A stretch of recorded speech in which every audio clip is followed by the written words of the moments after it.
Pourquoi et comment le tabac favorise-t-il les cancers ? Le tabac est-il vraiment responsable de beaucoup de cancers ? C'est le moins que l'on puisse dire. S'il existe différents facteurs de risque de cancer, pour le tabac, il n'y a aucun doute possible. Le tabagisme, c'est de loin le premier facteur de risque de cancer. Et que l'on consomme le tabac sous quelque forme que ce soit. Cigarettes, pipes, cigares, narguilés, et même le tabac non chauffé, comme le prouvent les cancers de la joue chez les gens qui chiquent le tabac. D'après le rapport du CIRC, le Centre international de recherche sur le cancer, sur les 382 000 nouveaux cas de cancer recensés en France, 68 000, soit 19,8%, sont attribuables au tabac. Et chaque année, le tabac est responsable de 75 000 décès, dont 45 000 par cancer.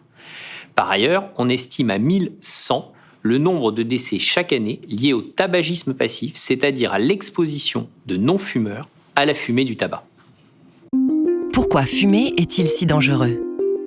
Qu'elle soit liée à une notion de plaisir, à un réflexe ou à une habitude ancrée parfois depuis de longues années, l'action de fumer, elle est loin d'être anodine, elle est loin d'être sans effet néfaste sur notre santé.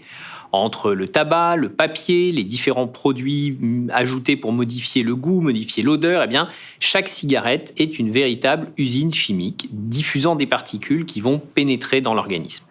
Dès qu'elle est allumée, sa combustion entraîne la formation de nombreux produits toxiques. Au total, c'est 7000 produits chimiques qui sont contenus dans la fumée d'une cigarette allumée et 70 d'entre eux sont des cancérogènes reconnus. Du benzène, de l'arsenic, du chrome, des goudrons, du polonium. Si la nicotine, qui elle est naturellement présente dans le tabac, n'est pas cancérogène, elle est tout de même responsable de la dépendance tabagique. Et comme cette dépendance est un frein à l'arrêt du tabac, la nicotine se retrouve impliquée de façon plus indirecte dans cette relation dangereuse entre le tabac et le risque de cancer. Comment le tabac augmente-t-il le risque de cancer ? Avec sa multitude de substances chimiques, le tabac maltraite de façon impitoyable et durable notre ADN. Son pouvoir génotoxique, c'est-à-dire le pouvoir d'engendrer l'apparition de lésions, de modifier l'ADN, a des conséquences néfastes sur le renouvellement, sur la multiplication de nos cellules.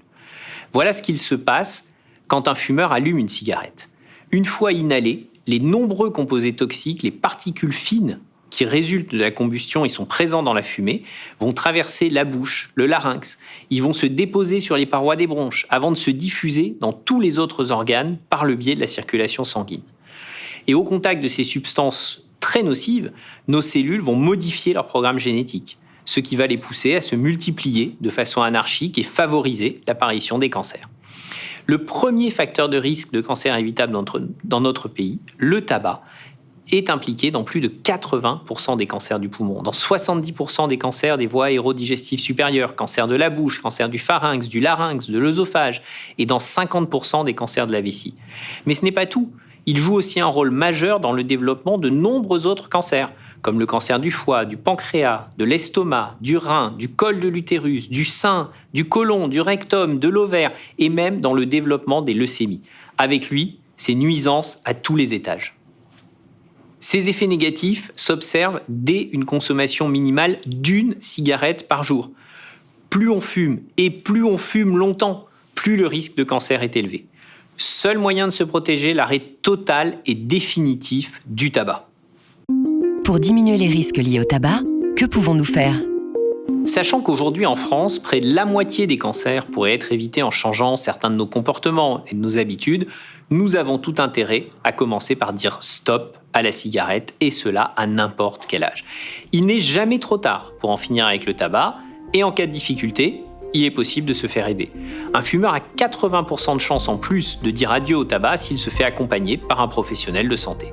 En modifiant dès aujourd'hui nos modes de vie, nous avons la capacité de limiter nos risques de cancer de demain.